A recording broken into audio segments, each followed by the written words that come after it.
Ooh, oh my God. Well, welcome in, everybody. Welcome to another edition of Boston Concessions. I am your host, Topher. We're an SSBN podcast brought to you by those good old boys from Rhode Island who have been really dormantly and quiet lately. The heck? Welcome to an official Saturday stream.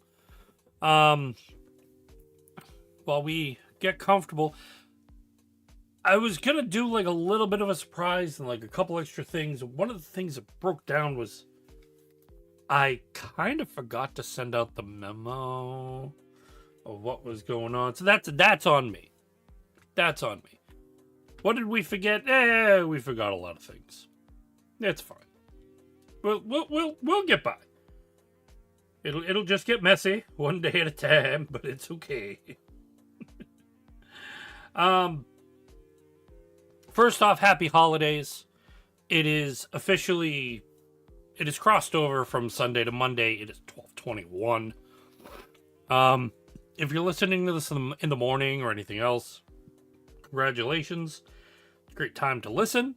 You can find us on Spotify or wherever you get your podcasts because that's how really uncool we are.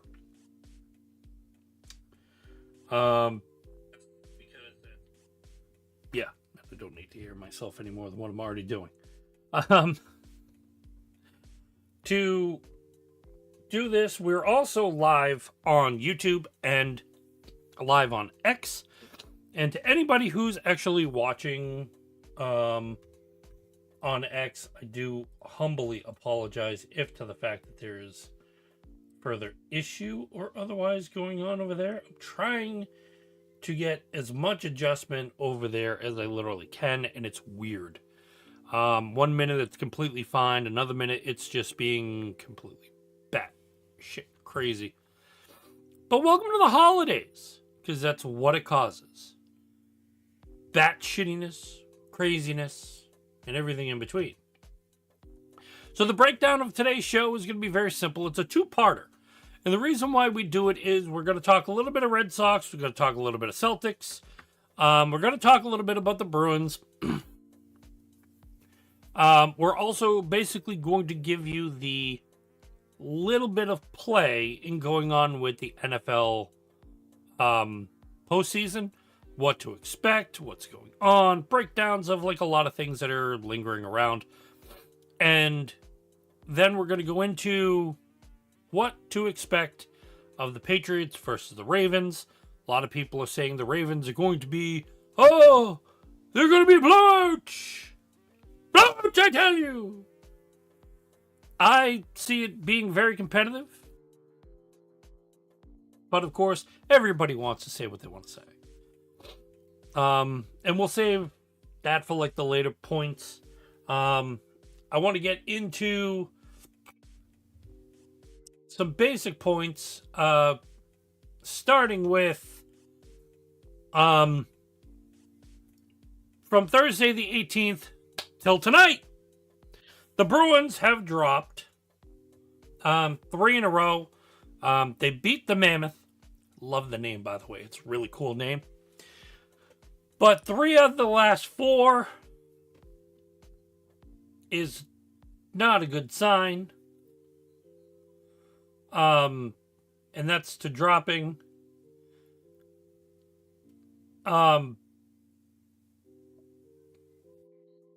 It's really tough. It's really tough because I remember the beginning of the year when they were struggling and they were having like happy-go-lucky issues, and it was going to work itself out. Marco Sturm, Captain Prominent there, told you you're either buying in or buying out. I've made the official aspect of what I said about Marco Sturm. I'm out. I'm not buying into Marco Sturm's crap. And the reason being is because he wants to fluff it. He wants to make it seem what it is. Are they better than what they were last year? Well, yeah. You do a coach change, you do a lifestyle change, and of course you're going to see a little bit different. But what you see in every game is almost the same breakdown. You see a breakdown of defense. You see a breakdown of camaraderie. Yes, two guys are scoring in bunches. They're making plays. They're giving up plays. You're not cleaning up a mess. You're basically kind of sprinkling glitter on a piece of poo. Look, we all love Mr. Hanky. It's about that Christmas time. Okay? And yes, you'll see somewhere Mr. Hanky, the Christmas poo, wandering around, excited to be here. Hey! Oh, that's great. Marco, that's the product you have on the ice. Surprised it's not leaving little stains. Okay? You have to clean up a lot of areas that you haven't even cleaned up yet. You're at the almost the halfway point of your season. And where's your cleanup? Where's your betterment? You beat the Mammoth. Congratulations. I'm moved. You got beat by the Wild. You got beat by the Oilers. You blew the game against the Canucks today 5-4. In overtime. You can't sit there and tell me to buy into a product that you're still not willing to change, to learn, and to grow with, and make it exactly what it needs to be. You're failing the team. You're not making it a wonderland. You're making it what we already expected. A mediocre team that, within the halfway point, you went from the top tier to the mid tier to, if the playoffs started right now, you would barely scrape in. We understand. We do. We've seen the playoffs. We've seen things happen. We've seen a lot of notations and nobilities that people have stated about the team. Look, we're going to work harder. We're going to do this. We're going to do this. We're going to do this.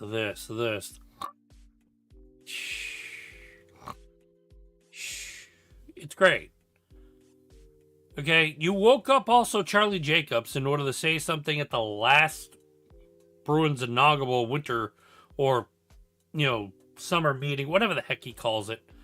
The town hall, the Bruins town hall. Charlie Jacobs has made in the, and he said what we were all thinking. Great. Well, where's the action? Because you had Weenie Sweeney go out there and do exactly nothing. He made some moves, he made some pieces, but you didn't see the plethora of what it was returning, what it was doing, where the makeup was going to be. There wasn't any. That's, I think, the problem of what you see and what you look at when you go into a lot of the aspects of the team chemistry. There's pieces missing. You can't just, this guy's good. Hey, let's get back Sean Corrali. Why? You want to get younger? You want to get faster? Listen, what you guys should have did was dump half the stuff, take the L last year. You knew you were doing it, take it. Either that or take the L coming into this year. Tell us without telling us. You're doing a rebranding, you're doing a restructure, and you're getting the better talent. Why? I'd rather hear that than someone telling me we're going to be competitive and you're dropping games to guys you should be hugely competitive with. I don't want to see, hey, you're bottom dwellers, and then at the beginning of the season we're high dwellers, and now you're kind of sitting right in the middle, wondering what the hell you are. I can tell you exactly what you are. You're boring. Okay? I watch games on replay, and then I look at some of the ones to where okay, point this out to me. Point this out to me. Give me a breakdown of this and point it out to me.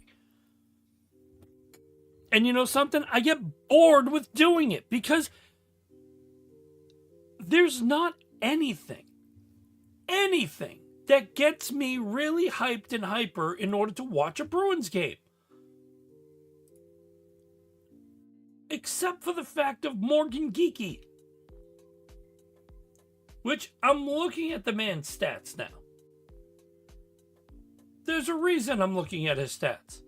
He's got 36 game plays, he has 25 goals, 14 assists, with 39 points. Do you know something? He's one of the few people that's so low on a plus minus. What does that scream? What does that say? It's good. Morgan Geeky, David Pastrnak, two guys you want to watch. Cool. He scored a goal tonight. It made a big difference. David Pastrnak did nothing tonight. You know the funny difference between David Pastrnak and Morgan Geeky? 2 years. 2 years. The funniest part is David Pastrnak right this year has 13 goals and 25 assists. He's a -7. He's not even on your radar to get you excited. You have a 2-year younger Morgan Geeky blowing him out of the water. What does that tell you? Something shifted and changed. And it's either David Pastrnak himself or coaching, management, otherwise. I can go through this whole team and just go through who's got a plus minus, who's where.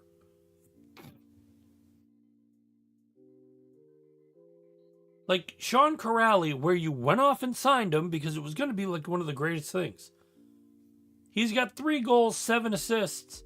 He's played 36 games. He's one of the pieces that's a +2. So it's either they're setting up goals and he's not a part of it because Vancouver had nothing. 15-minute shifts. Versus Edmonton, nothing. 2 shots. 2 shots versus Edmonton. 2 shots, no shots versus Vancouver. No shots versus Utah. But time on ice. 12 minutes, 16 minutes, 11 minutes, 13 minutes, 14 minutes.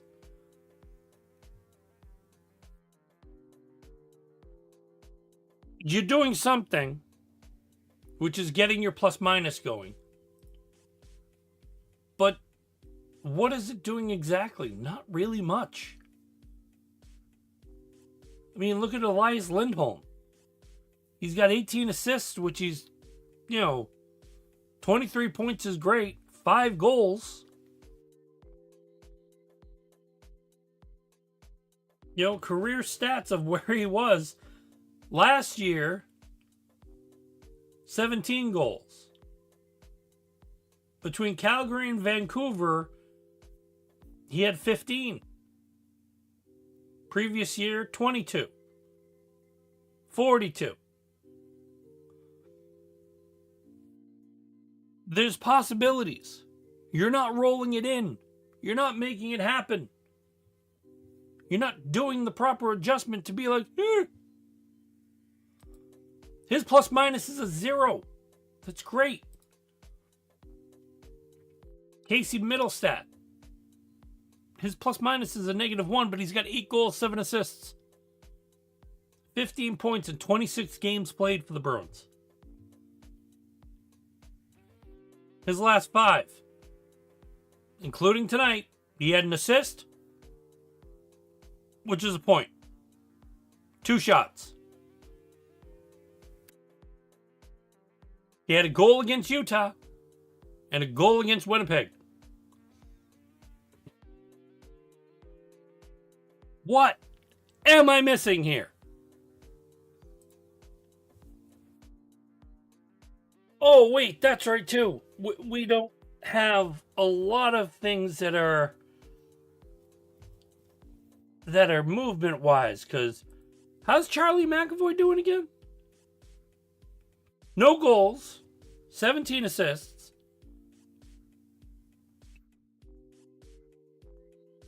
He's putting up points. That's great. His plus minus is -2. I think it was higher at one point. Is he really doing anything that is making moves for anybody to like feel it? No, not really. Every once in a while he shows his face, he shows himself, and then like that after that he bounces. Then you got Mason Lorelei, 2 goals, 11 assists. He's a +4. Hey! Why? Because he makes things happen on the ice. Must be doing something right in 31 games. Zadorov. The other Z. I'll give this man huge credit right now. His plus minus is +12. That's huge for a defenseman. It means he's stopping pucks and getting it where they need to in order for them to score. He's got 1 goal, 12 assists, 13 total points. His plus minus in his career, being a 30-year-old, is +49. That's disgusting. So disgusting. Hampus Lindholm, being 27 years old, it's a -6. He had a -1 against Vancouver today. He had a -1 against Minnesota. He had a +2 against Winnipeg. Why do I keep talking about this? It's simple, easy, breezy math. You've got a 30-year-old who's making things happen, and you've got other defenders who aren't doing jack crap. You also have guys that are basically falling on their face. And it's sad. Soderstrom actually still is doing bad. He's a +5. He's got 1 assist. But he's only played 7 games.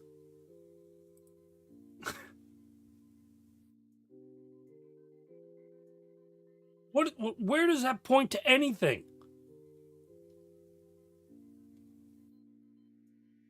Swayman this year, he's got a 2.8 goal against average. 906 save percentage, 14 wins. You know the difference between this year and the other years? It's the end of December. He doesn't have 1 shutout. Not 1. How do you get by with not even having 1 shutout already? You played October, November, December. Where's the missing link? Is it in Korpisalo himself? No, he doesn't even have 1. And anybody who wants to tell me Joonas Korpisalo is doing better than Jeremy Swayman this year, get your head examined very quickly. 13 games played, he's got 6 wins. You want to know the remainder? He's a 3.35 goal against average. Don't tell me he's been the better goalie. He's letting him through. You want to call Jeremy Swayman Swiss cheese? Soft goals, everything. Compare him to Tuukka Rask. What's Korpisalo doing? Worse. Don't sit here and spill the beans to me that this is the greatest thing going on. I wouldn't have signed him, I wouldn't have brought him forward, and I wouldn't have brought him in to like actually be a backup again. He wanted to prove his muster, send him out in the world. Get me a different backup goalie that's going to make a difference. Okay? When you have Korpisalo, you're challenging Swayman a bit. Swayman is playing a little bit better. Is he letting up certain goals? Sure. Is it things we want to see? Yeah. Is there a huge difference in the market of what I'm seeing from last year to this year? Yes, Swayman's doing a little bit better. But the whole team needs to be doing better. This team has the capability of putting it forward. And this was before Marco Stern became the coach. There were pieces in place way before Marcos took over that were going to make a huge difference in what this team's identity was. And what's the identity now? Mid-Carter? It's kind of crappy and sad when you think about it, because that's basically what you have. You have mid-level at best of a team. Guys that want to do stuff, guys that don't want to do stuff, guys that want to succeed, guys who don't want to succeed. You're breaking the barrier of what you're looking at because it's not there. I hate to break it to you, but it's not like a full functioning crapshoot that anybody's going to want to go off of. It's a shame.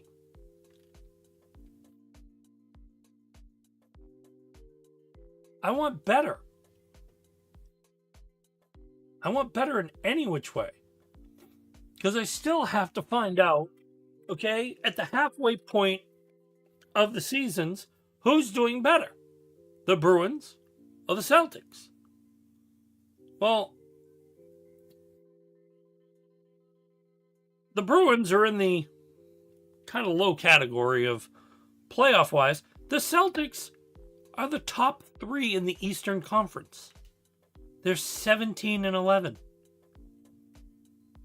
Their last 10 games are 7-3 with a 2-game win streak. And what's the deals? Oh, there's a lot of stuff going on. A lot of people talking about everything. Who's going to be moved? Who's going to be doing what? But greatest? Celtics beat the Raptors. 112-96. Beauteous game for what it is.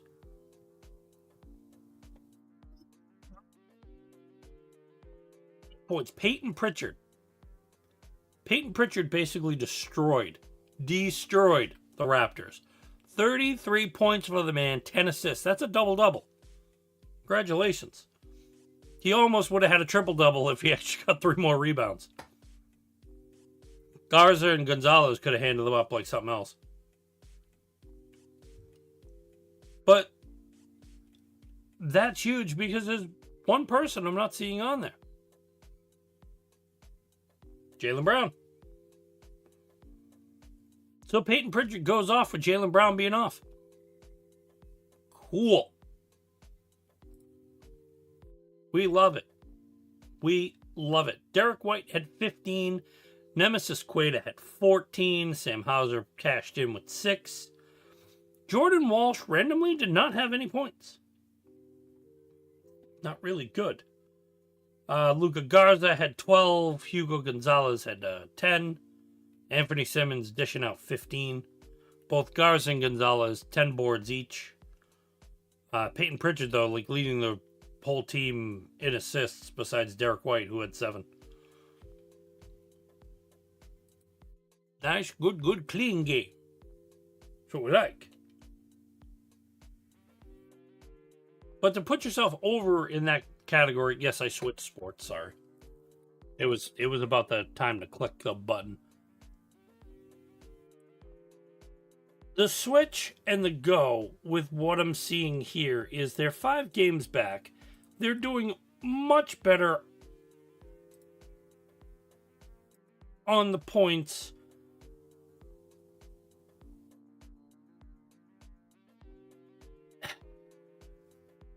It's the look over of what you see, I guess, on how to like state it. Can this team win without a superstar? Well, going up against the Raptors, where they're, similar into where your standings are and, what you're basically looking to be, because the Raptors are now 7-12. They take a dip back. They're 5.5 games back over your 5. So they're about the same spot of where you'd be. Of course, you have to have a loser. Are the Raptors a slouch team? No. Did you minus your superstar and watch a player develop and step up? Yes.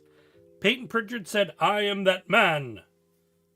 And he stepped up and made his difference. That's always good. It's always a blessing. It's always fantastic to see in that manner.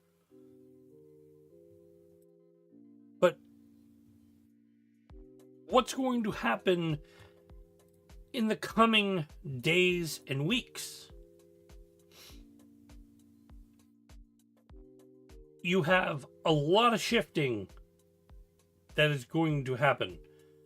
You have the trade deadline coming up. You have the possibility of Jason Tatum getting stronger and coming back.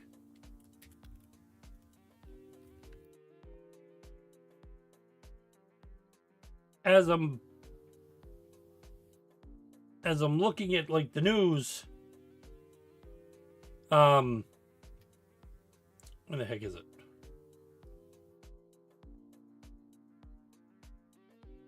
So there was something on Hoops Hype, which is like one of these, you got to be very careful. It comes from NBA Courtside, of course, where they dished it.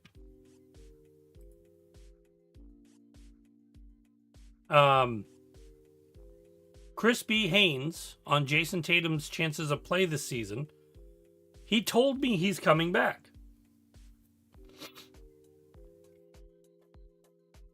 What does that say in every aspect? Well, it makes it for the fact that at some point you're going to have Jason Tatum back in the rotation and you're going to have him shooting, being everything he is. And it also helps to like understand what you're looking at when the trade deadline comes around. Do you have to balance out for still having a lack of Jason Tatum? Do you have a lack of, what you want to do in order to strengthen that and bring it upward? Is there a balance where you want to trade one piece to hold it in place in order to do something better going forward? Brad Stevens,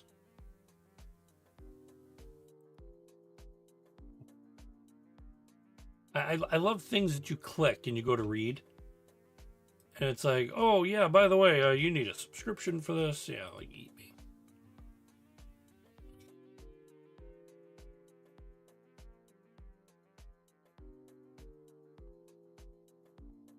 So,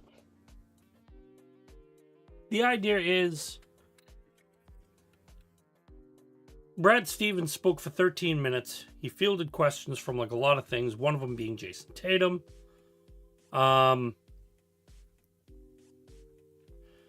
He didn't apply for a disabled player exception, which would have been a conscious decision if to the fact that Jason Tatum was not returning this year. It basically gives a player exception where you can sign somebody for a little bit more money, get like another player in instead, and actually balance for missing out on what would be a superstar. It's insurance of some sort. And it's huge when you're looking at that angle. And it also helps for Jason Tatum to come back and do what he needs to do on a normal.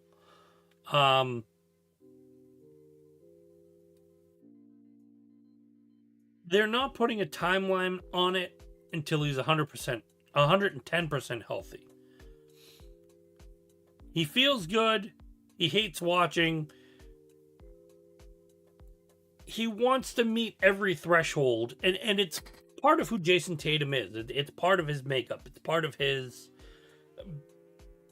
basic aspect of what you need to do, and especially where you want to be on point with a comeback, especially from the injury that he had, tearing his Achilles tendon. If you're not 110% strong, you're going to hurt yourself. If you're 80, 90, or even 98, there's still that small fraction that could kick you back. They're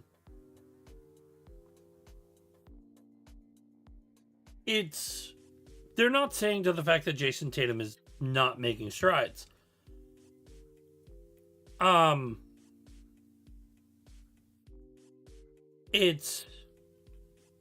You need to make sure it is what it is. Brad Stevens says there's strength thresholds he has to meet. Several weeks of progressions. And a lot of people actually, it was funny when I was reading a couple of the comments and people were like, oh, yeah, he's going to be back. He's going to be back in no time. He's going to be back before December. Have you ever had an Achilles tendon surgery? You've got all your muscle, all your mass, all your everything weighing on this one piece that has just been severely weakened. And your idea is he's gonna go back to basketball like that? Well, thank God I'm not a doctor seeing that person. The better part of looking at the real doctors that are talking versus the keyboard doctors. Those couch GMs, the ones that sit there and say anything they want to say because they're gonna be right. Look, there's points that Jason Tatum is doing in order to get back to the team, and that's a strong suit. When the trade deadline comes around, if he's going to be there and say within the next 2-3 weeks of the trade deadline, if he's able to even make a 1-game appearance and see how everything goes, it's a positive, and it's also something you have to look at as well as team chemistry. Where it goes. Are they looking out for Tatum to give him a soft beginning for his season? Are they going to rush him right in? Are they going to gradually do it at a 50-50 pace? There's going to be a lot of things that are, again, like Brad Stevens says, depends upon the boxes that were checked. Do I want to see him back? Sure. Who doesn't want to see Jason Tatum back this year? Who doesn't want to see Jason Tatum back at all?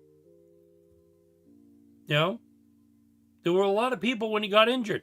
Take the year, get healthy, do what you need, let the Celtics do, build up your base, go at it in a long suit. It makes sense in certain manners. However, the one thing with the Celtics is they are on a build now, go now. You've got the strength, you've got the momentum, you gave up a lot of pieces, you put a lot of pieces in. The beauty part is what Joe Mazzulla is doing, especially where he is at balance-wise, is looking really good for one simple reason. He's taking a team and making it to where you're third in the Eastern Conference.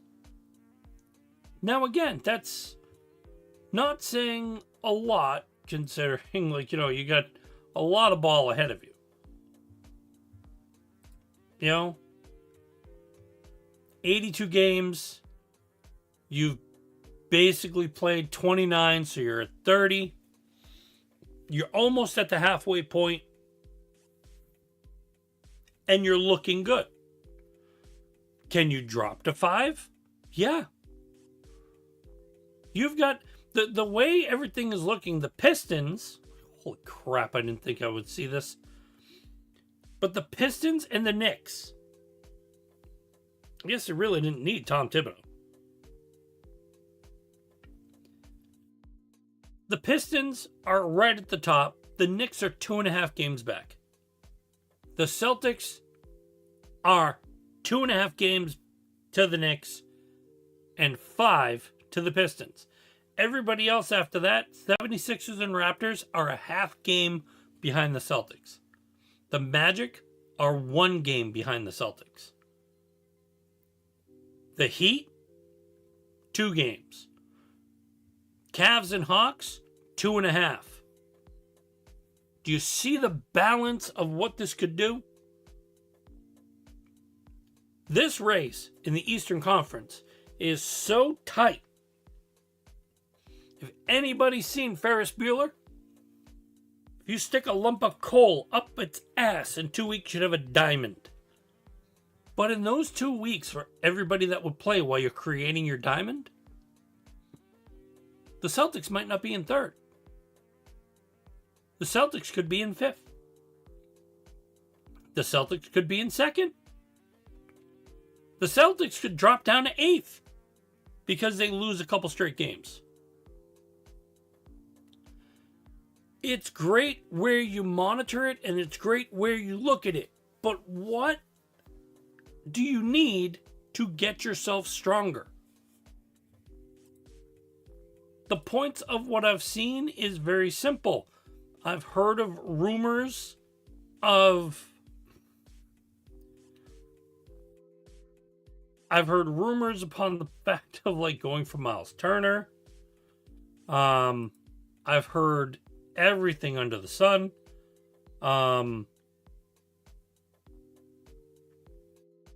That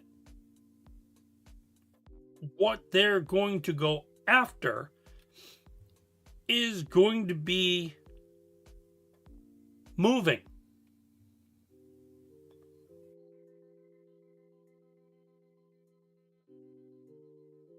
And with it, who can you move? And where can you get them?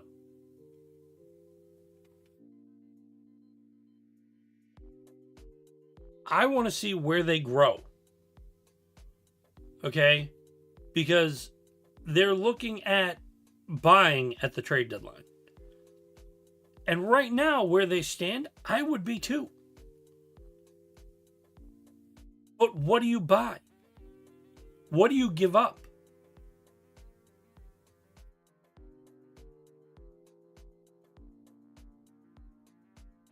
Okay, you've got Jordan Walsh who's playing very good ball. Do you grow with him?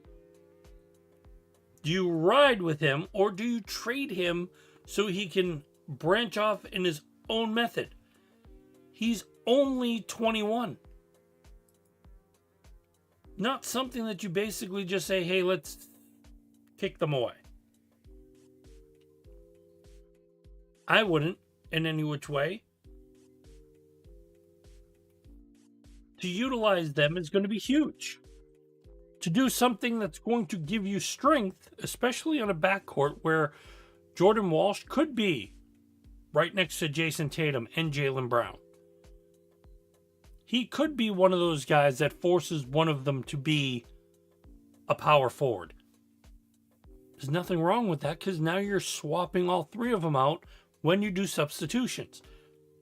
Could be part of another big three if Jordan Walsh gets better.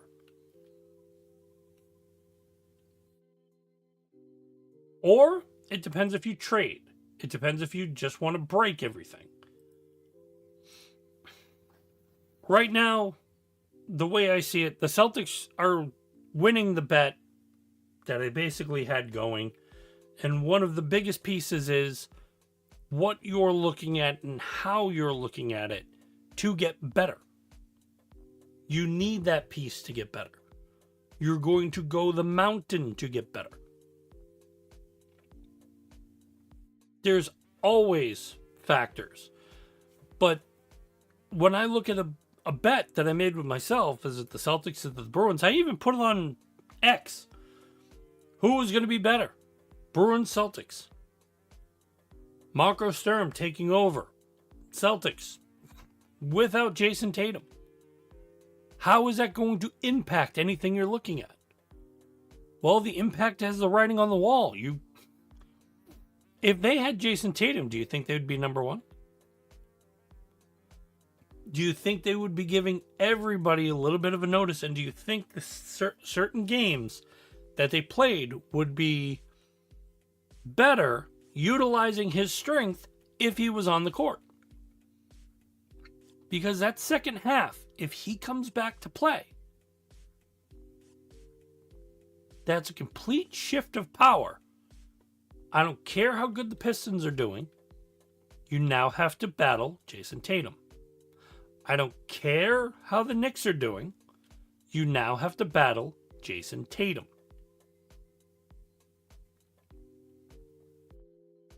It's a big, huge game out there. And I can't go back and look at the Bruins and say the same thing. Because a lot of the players are there on the ice. A lot of players are making the difference. But there's not a lot of grind to it. The Celtics are third in their conference. The Bruins are at the midway point of, if you looked at the Celtics and the Bruins, again, starting the playoffs right now, the Celtics would be the third seed in the Eastern Conference. The Bruins would just be scaping in, either at the 7th or 8th spot. But there was one person that looked at me, oh man, the Bruins are doing good. But really, where? Where are they doing good? They're lacking everything. They're not doing good. They're on a pigeonhole to go downward.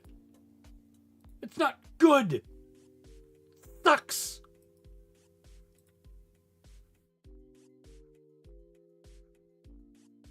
Oh,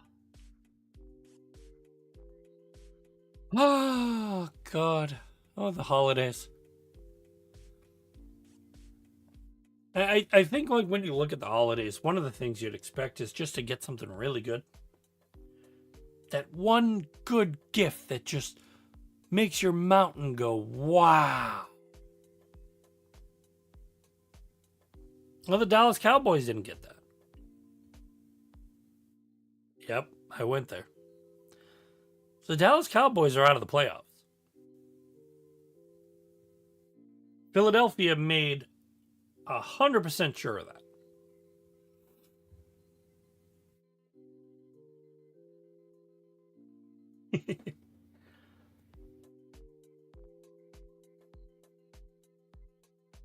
Just makes me laugh a little bit. We went over some stories within the last time, especially when we looked at playoff contention, everything else that was going on. Patrick Mahomes did suffer the torn ACL. Micah Parsons, that guy. He also suffered a torn ACL with himself as well. We saw Old Man Rivers return to the Colts. Found out Kyler Murray will not be returning to the Cardinals. And the reason why Old Man Rivers returned was because Daniel Jones himself suffered an Achilles tear. That is, I really want to know why I'm not able to talk right now. But the Jaguars, here's the surprising move. Jacoby Myers was traded to the Jacksonville Jaguars from the Raiders for 4th and 6th round picks.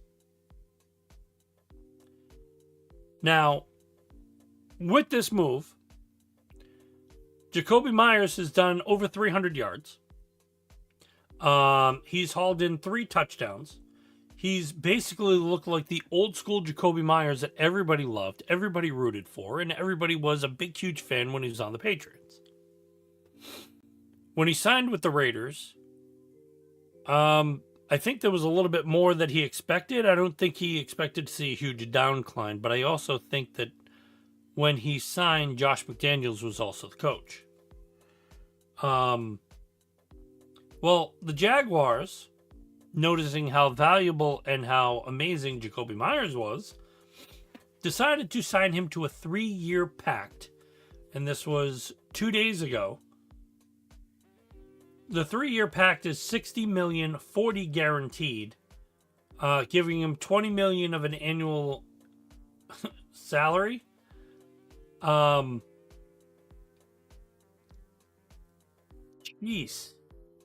And it's beautiful because it puts Trevor Lawrence now with weapons.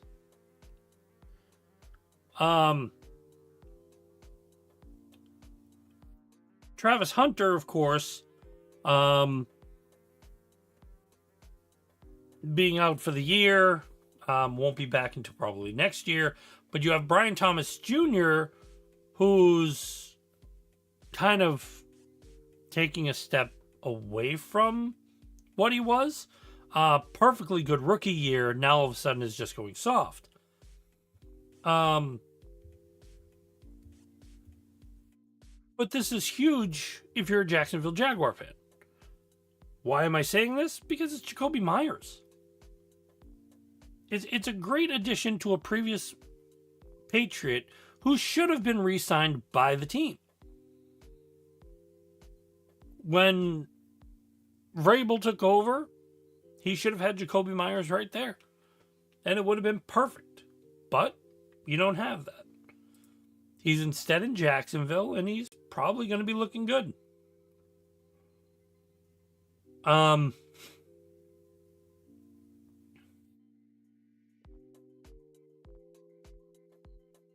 The kick also in the AFC East.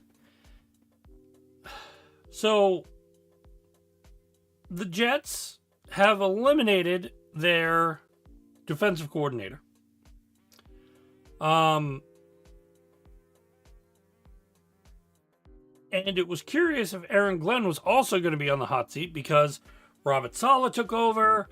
And then 2024 came around. Yeah, we're going to move on from Robert Saleh. Jeff Ulbrich took over as the interim, and then it was 2025. Let's go get a coach. Aaron Glenn was the guy.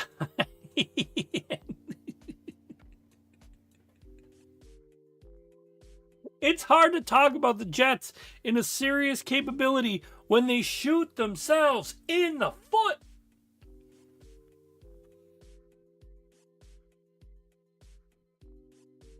It gets me. The one thing I will say is when you are a Patriots fan,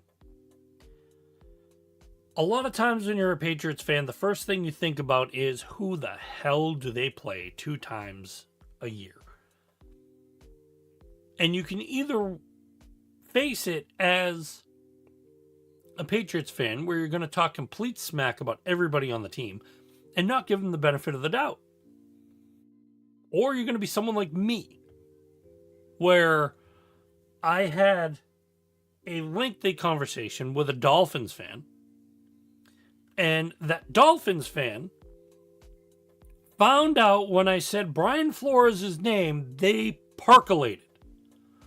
Brian Flores was supposed to be the future of the team. Brian Flores was supposed to be the coach of the team that brings everybody to fruition and makes them exactly what they are. A contender. Well, Brian Flores didn't want Tua Tagovailoa. He wanted a different quarterback. He wanted to go high, and he wanted to go under admirations of everything that he literally could. What happened? Got him fired. Got him ousted from the league. It got questions where now he's bringing up, a lawsuit against the NHL, against the NFL. The diversity hiring, a lot of things that he's basically going into. But what was it that Brian Flores did to the Miami Dolphins that warranted him to be fired? Nothing. 2 very strong seasons. 2 growing seasons. 2 seasons that would have made even Dan Marino twinge in his isotoners. Brian Flores brought culture back to the Dolphins. And the culture was winning. The culture was growing. And what's the difference between the culture then to the culture now?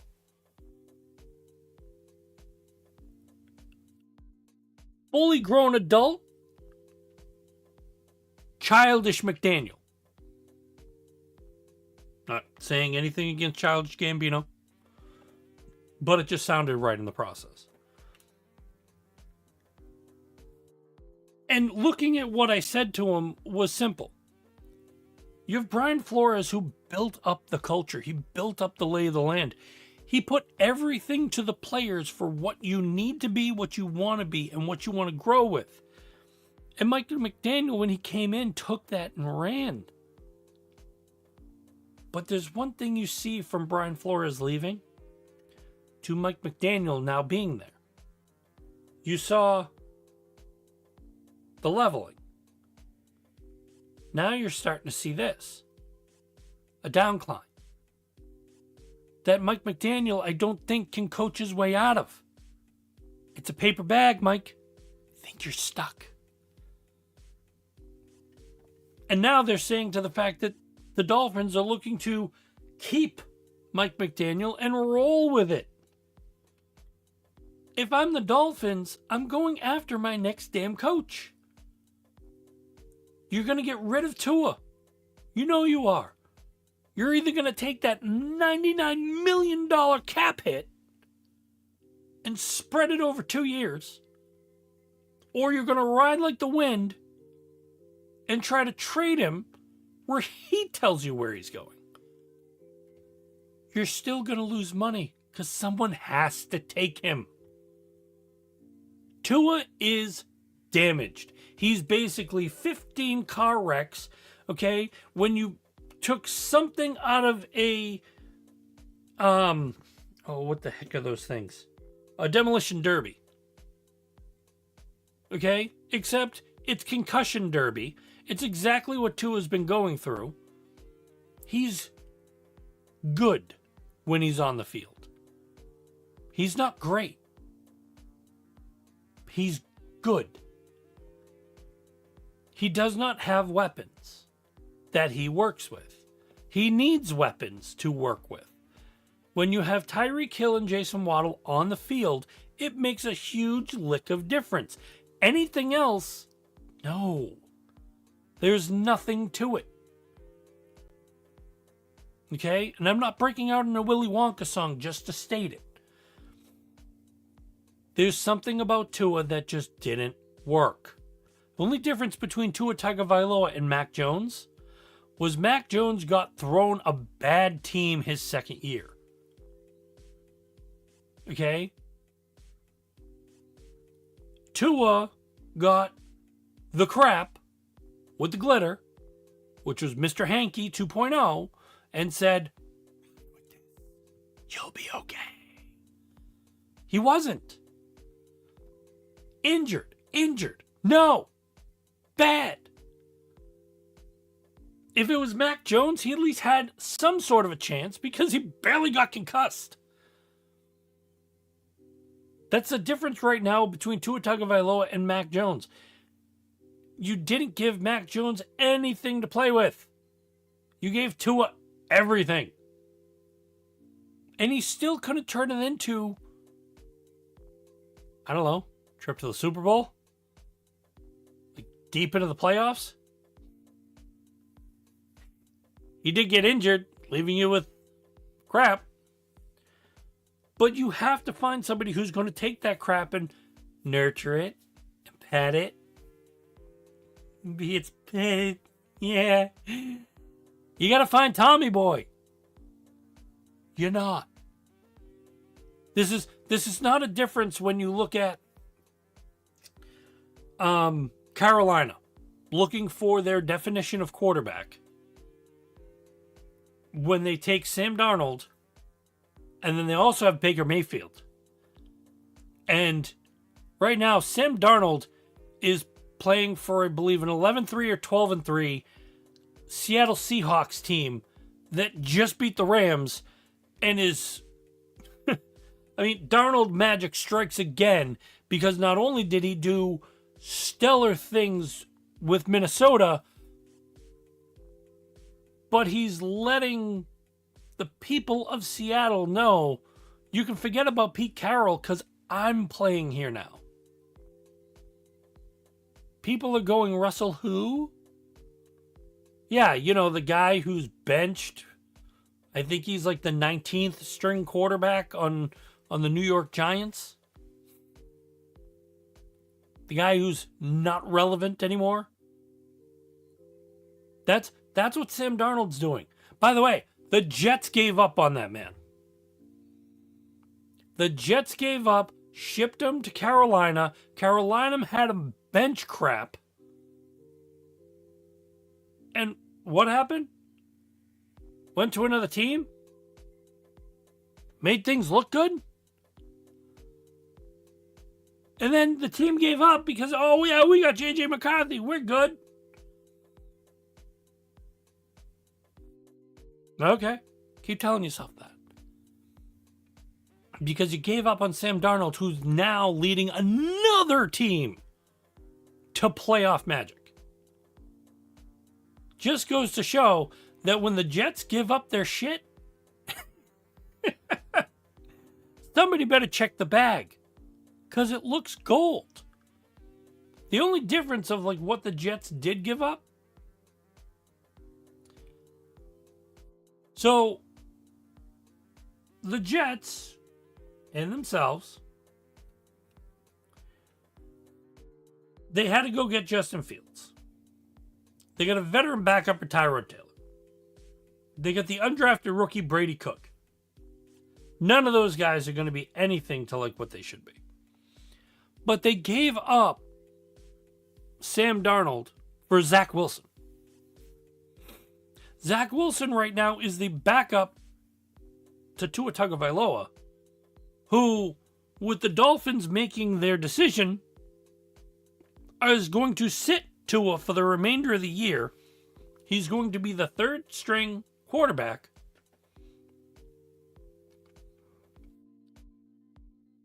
And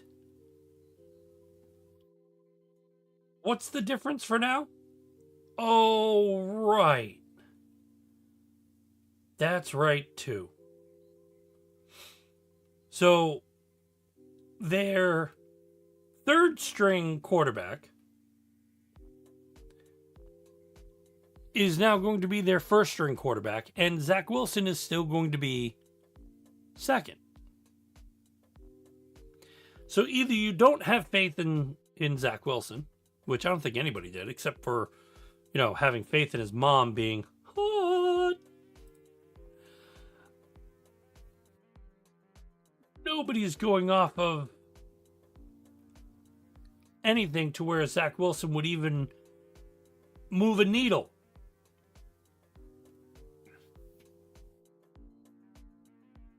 So that's a huge piece. Which Quinn Ewers,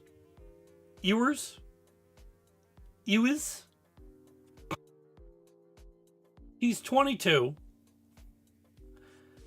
He's wearing Ryan Fitzpatrick's number on the Dolphins. He's had one game. He was 5 for 8, 53 yards. Nothing to scream a lick about.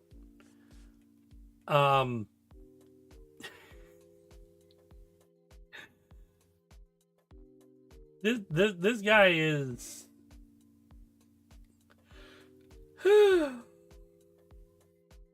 it's going to be a huge question, because this is your guy that's going to be here that they picked in the 7th round of the 25 draft.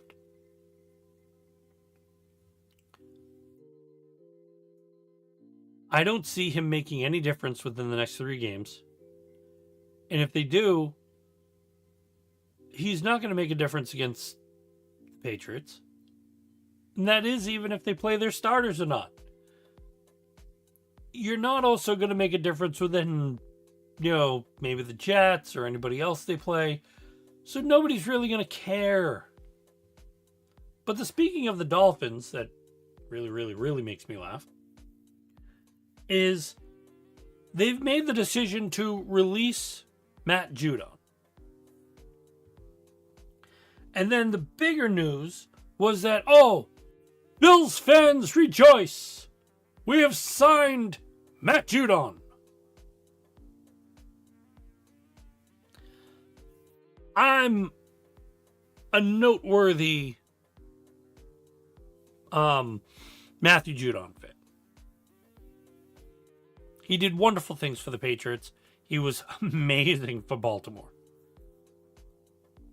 But when he went to Atlanta, he disappeared. And then when Atlanta just didn't sign him, he got picked up late by the Dolphins. And he's had 1 sack all year. I don't see the Bills doing anything great with him. Maybe he's on the team, hopefully to ride the coattails of getting into the postseason, and maybe he might make a little bit of difference. But is it going to be anything that's going to move mountains? Probably not. That's the point of when teams when people posting, doing everything. Oh, man. Let me tell you about this. He should go back to the Patriots. No! He shouldn't go back to the Patriots. That's the point. The Patriots are young. They're fearless. They're virile. They're growing. They're making themselves known what they are. They have people complaining that they have a tough schedule. That they can look, they haven't played anybody big. You know something? Here's the point I'll make, okay, to anybody who wants to say anything like that about the Patriots. When you take Buffalo and you beat them game 1 and then take them to the brink, bad officiating, bad plays, bad calls, just the fact that there were so many things that gave certain things the upper hand. Take that away and make it a challenging game. I don't care if they lost by 2. I don't care if they lost by 5. Great that they lost. But you're taking a loss going into the final 3 games of the season. Pressure's off for that 10-game win streak. Pressure's off to where you can stretch and relax. Because if you're the Bills, you still have to push forward to try to get in the playoffs. You're going to get in, but where are you going to sit? The Patriots, considering they're probably going to have a cakewalk within the last 2 games, it's the Jets and the Dolphins. And it's questionable how the 7-7 Baltimore Ravens are going to show up. Is it the 7-game winning Baltimore Ravens? Or is it the 7-game losing Baltimore Ravens? Those are the two. It's 2 teams. It's 1 team broken into 2 parts. So they're either going to leave there 7-8 or they're going to leave 8-7. I'm strengthening myself that they're probably going to limit Derrick Henry probably to about 60 yards. Whether or not he gets a touchdown, maybe 2. You've also taken to the fact that the Patriots have handled mobile quarterbacks all year long. You know you're going to scramble. You know you're going to do certain things. But what are you holding to? And then look at the Patriots for what they do each game. They have not played horrible defenses. They've played some pretty damn good defenses. Okay? Cincinnati, they may be 4-10. Their defense is really good. Look at where's the team right now? Where the heck are they? Do they play? No, look at Carolina. They're 7-7. Look at Tampa Bay. They're 7-7. At the time they played the Patriots, Carolina was nowhere near like even being thought of for the playoffs. They were that shit gone. Tampa Bay, strong team, hopeful team. The team that's going to move the mountains and break the Patriots' spirit. Oops. The Bills, game 1. Oh man, they're going to get wrecked. They beat them. And then they ran the score up. They didn't just sit back, relax, and just say, hey, let's drink a Coke and a smile. No, they ran the score up. They kept up with them. And even with the 2 bad calls from the refs, I don't care what you say, how you say it. I am a football fan that looks at those 2 calls. They were bogus. Bogus. The reviews on those should have been completely baffled. But you take those 2 away, and what do you have? You stifle 2 Buffalo drives that led to scores. So you take 2 points away from, you take 2 scores away from Buffalo. That takes 14 points off the board. Changes the game. Changes the level. Changes the outcome.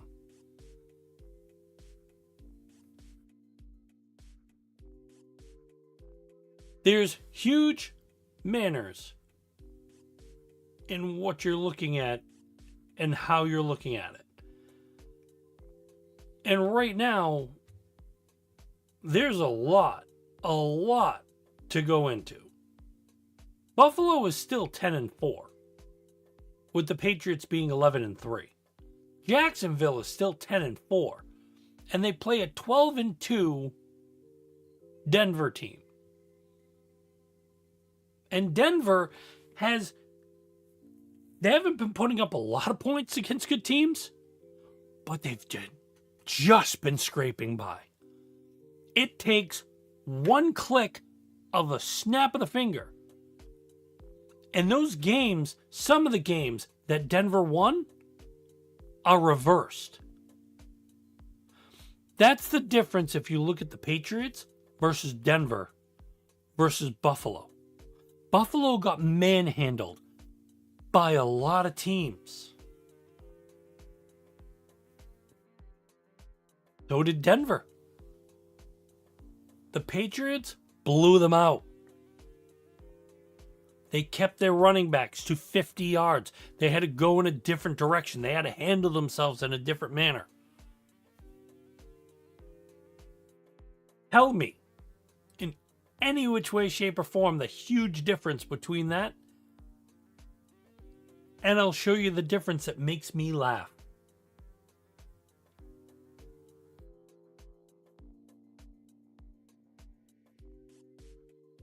Okay? Because right now I'm looking at the playoff spots, and this week, tomorrow, and the reason why we're doing 2 shows for the weekend, it's clear. Right now, with everything that you're looking at, the Broncos have clinched a playoff spot. The Seahawks, the Eagles, the Rams for the NFC have clinched their playoff spot. The Seahawks are 12-3. They are first in the West. The Eagles are 10-5. They are first in the East. And the Rams, even in the loss to the Seahawks, they're right there. The Bears are first in the North. And they're 11-4. They should be already up there. The Buccaneers, the 49ers, the Packers are probably going to be the other ones to go in. And then on the bubble, you have the Lions and the Panthers. The Lions being 8-6, the Panthers being 7-7. So if the Panthers beat the Buccaneers, they could swap spots. But if the Lions lose to Pittsburgh, that might hold a whole different value. Eliminated right now out of both. For the AFC, the Chiefs, out. Dolphins, out. Bengals, Jets, Browns, Raiders, Titans. Trash. Eliminated from the NFC side. Cowboys, Vikings, Falcons, Saints, Commanders, Cardinals, Giants. Hey, I want to see something here. I'm looking at on the bubble and a manner that I'm looking at the teams.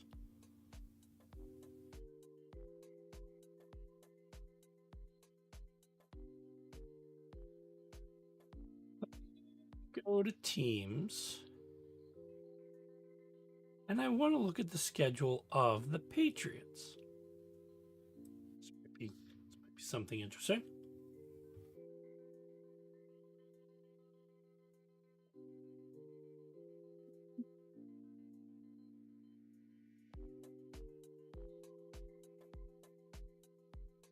Look at the whole schedule, please.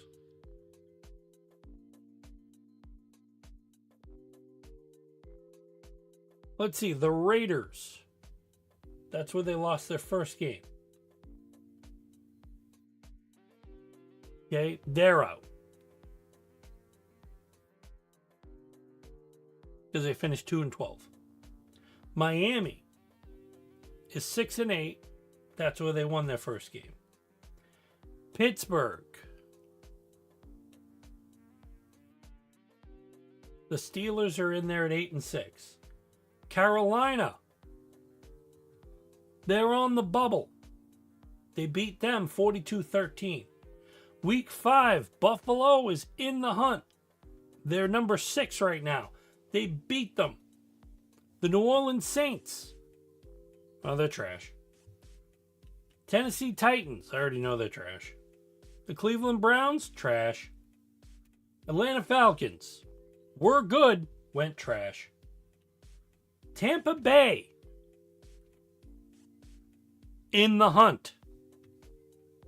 Beat them. The Jets. We already talked about them. The Bengals. The Giants. And then they lost to Buffalo. So, yeah, they played some pretty crappy teams, but they also played some decent teams. The Panthers, on the bubble, they're a decent team. But they blew them out 42-13. Atlanta Falcons, they won by 1. Tampa Bay, they're in the hunt. 28-23. So, you blow out teams and like, oh, it's a soft schedule. Well, there's decent teams right there. Hey, let's also look at a different team here. Let's see this properly, considering what everybody's talking about here. I want to look at the Bills.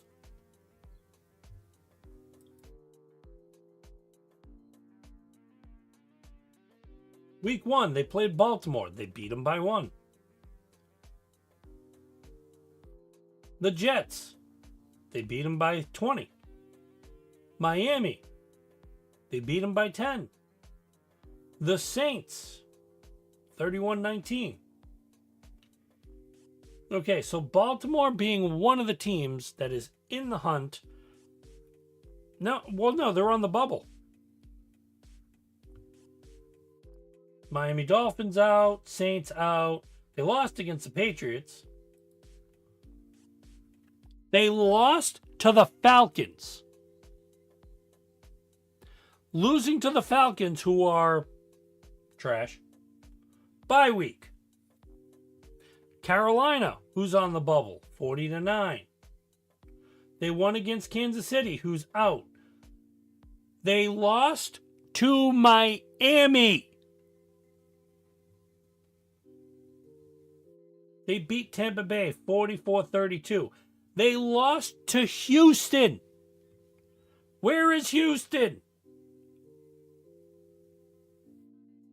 They're in the playoffs. There you go. They beat the Steelers. Congratulations. They beat the Bengals. Yay. And then they beat the Patriots. Who's got a soft schedule?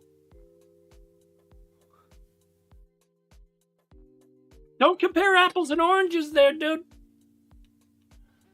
You can go through everybody and you can pick off, hey, they're soft, they don't know this, they don't know that, hey, they suck. Yeah, hey, look at that.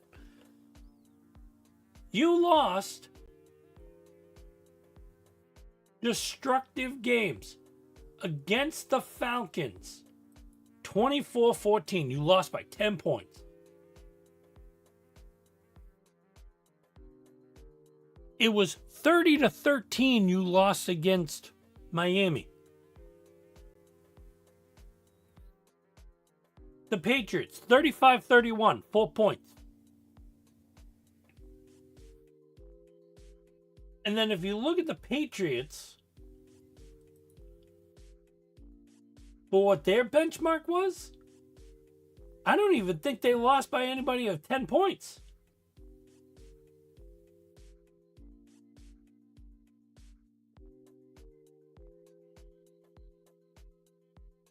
Vegas, I think it was only 7. Yeah. 7 points for Vegas in the loss.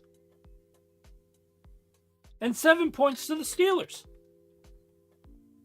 They didn't have blowout losses. And the Steelers are in the playoffs. Soft team where?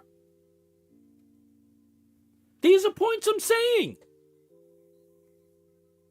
And anybody else saying, oh, Drake made for MVP, that's garbage. Really?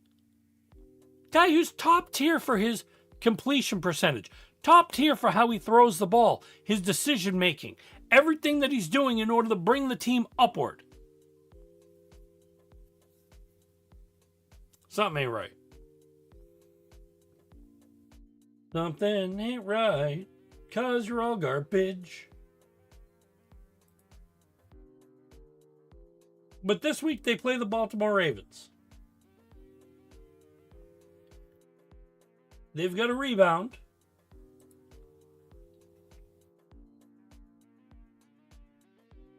And it's already starting. Because looking at everybody from ESPN, ready? Mike Rice from ESPN. 23-20 Ravens.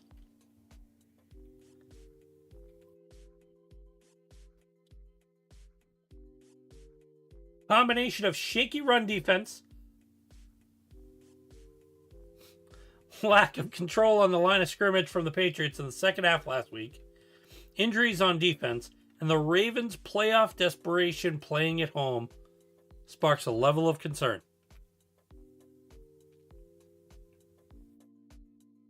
What? Then they go into it. Stephania Bell picked the Ravens. Matt Bowen, Patriots. Mike Clay, Patriots. Chris Fowler, Patriots. Dan Graziano, Ravens. Kalen Carr, Patriots. Pamela Maldonado, Ravens. Eric Moody, Jason Reed, Lindy Thurley. Guess who they picked?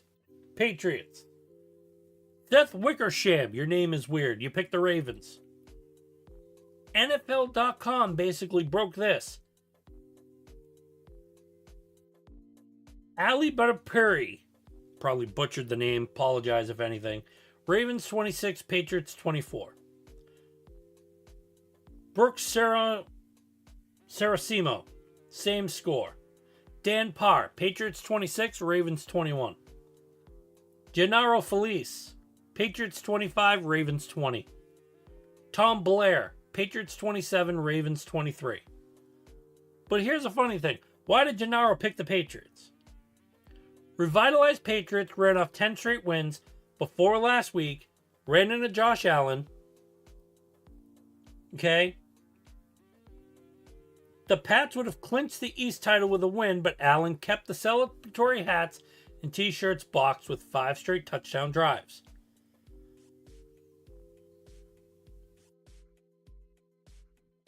Back in September, Lamar was Lamar. Lamar hasn't been Lamar since returning from injury in late October. And he hasn't. He's gotten lucky. He hasn't moved the way he does. He doesn't have the same tenacity in his arm the way he has. There's a huge piece. And then even CBS Sports makes me laugh. Pete Prisco, Ravens 30, Patriots 26. Wow. Patriots are coming off a tough loss at home against the Bills. Head out to play the Ravens team that shut out the Bengals last week. Stop right there. Pete. Head out of rear. They shut out who? The Bengals. The Bengals, who are playing like bungles. Yeah, key word. Bungle. Say it with me again. Bungle. They can't even earn to call their team what they are.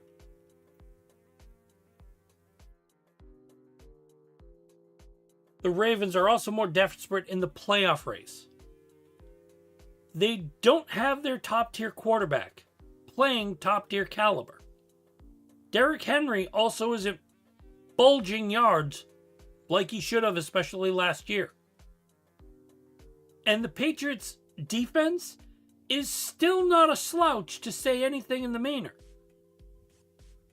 The difference between the Bills and the Patriots is it was game 2. You're going to learn. You're going to adapt. You're going to see what you can do differently. And the Bills did that. They made huge adjustments in the second half. Especially with the refs getting involved. Hello?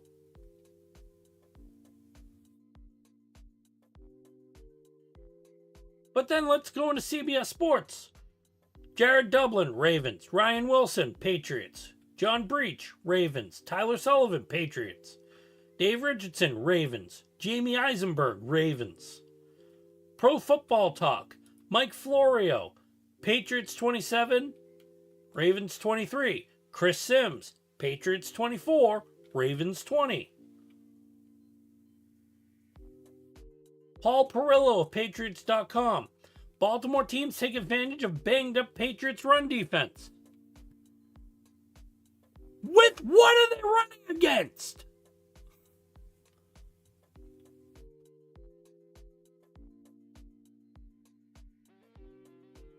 Mike Dussault, Patriots.com. Ravens 27, Patriots 23. Tough spots for the Pats, needing a bounce back on national television over an experienced Ravens team that needs a win to keep their playoff hopes alive. New England's growing list of injuries won't help, especially if they're without Robert Spillane again.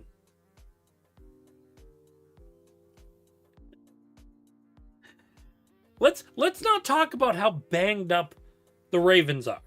Let's not talk about how piss poorly they've been playing. Okay? Let's just shoot a bunch of rainbows in their bum and let's hope to the fact that they can get something good out of it. Evan Lazar, Patriots.com. Patriots 24, Ravens 20. Difficult spot for the Patriots coming off a little wake-up call against the Bills. Ravens run the ball well, have 2 productive tight ends, and are playing better ball on defense. There has been something off about Baltimore all year. While the vibes are the opposite in New England, I'm going to trust the Patriots to bounce back in a coin flip game. Evan Lazar, you hit the nail in the coffin. You hit it precisely, beautifully, where you hear the boom, not only of the hammer cracking the nail and causing the wood to make noise, but you hit it where you're hearing the ting. Where the Ravens have been off all year.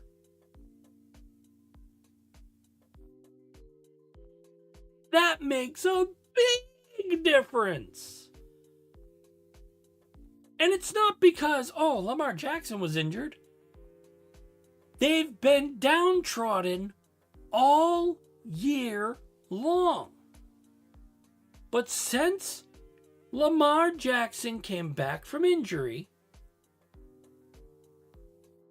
there's something that's completely off balance about the Ravens' offense. It's not going as smooth. And if you want to tell me against playing the Bengals that you're going to putt against something good, come off it, man. I've got better things to look at and better things to pump rainbows to than that piece of crap. There are more pieces that you can look at, okay? And go look at Derrick Henry's numbers. They're not what they were last year. Go look at the Ravens themselves. They are down in so many categories. And that includes Lamar doing the proper stuff at the beginning of the year before injury. And even after coming back from injury, his arm isn't the same. His leg scramble isn't the same. What's going to be the difference if they play the Patriots? The Patriots still have a strong damn defense.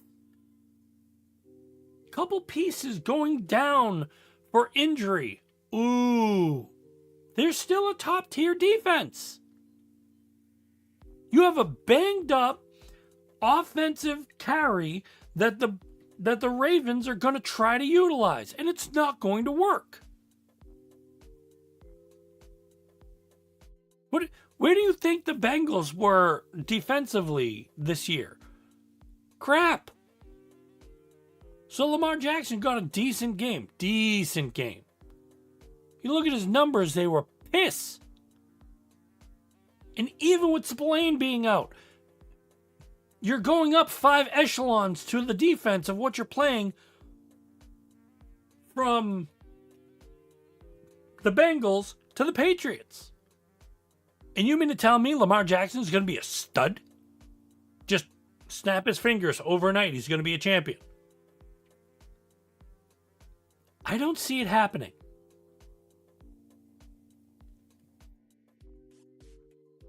Look, I'm not saying to the fact that the Patriots are going to walk in all sunshine and everything. I had 2 games circled for question marks. The Bills and this game here. The Bills, okay. It was a 4-point difference. Crappy calls and everything abound. I'm not going to let it go because it's what it is. But when you start looking at that, okay, give Buffalo the game. Give Buffalo their chance. They're making shine. You still have to go into playing the other games. And the last 2, I could tell you straight up, are going to be nothing of easy peasy walking, because the first thing you're doing is you're playing Miami.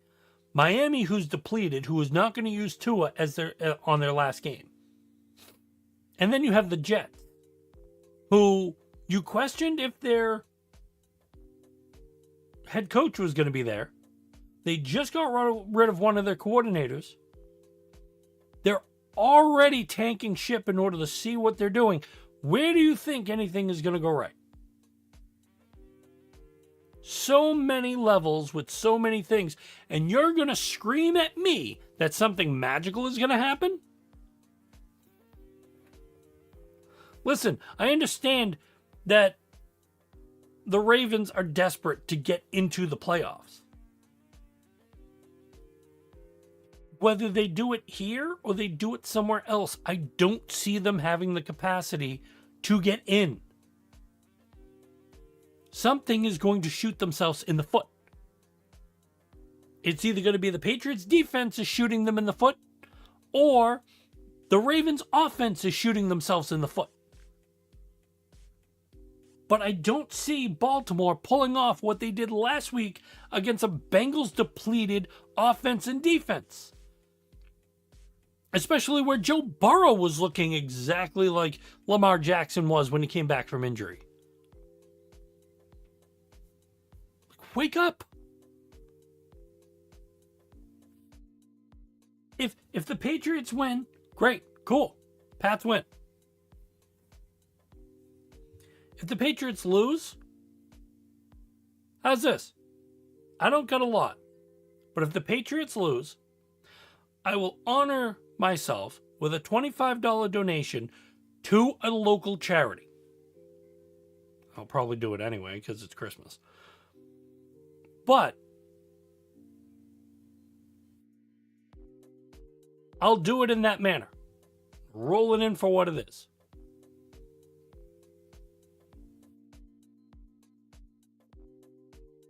Hell, even if they still win, I'll do it. But the fact is, okay, that I'm putting it to where it's, they got it. So we'll see. We'll see what goes.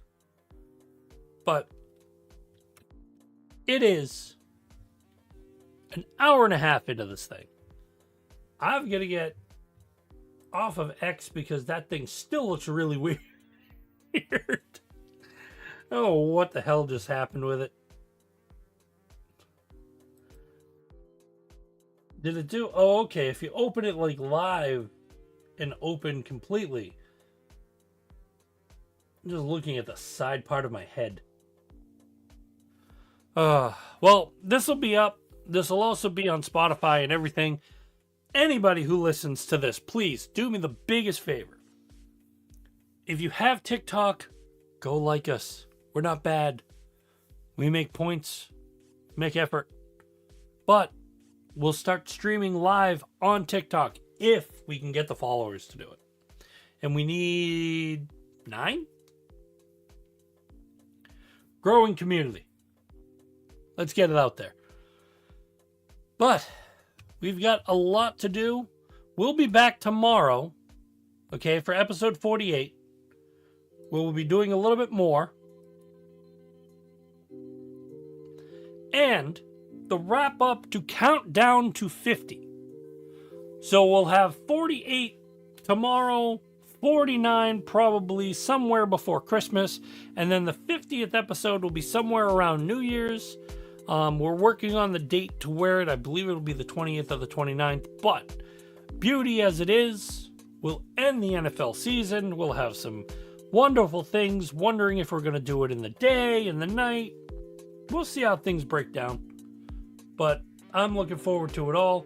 Till then, everybody, have a wonderful, wonderful rest of your weekend until you see us tomorrow or you hear us. But until then, adios. As this has been Boston Concessions, a SSBN podcast. I'm your host, Topher. Sayonara.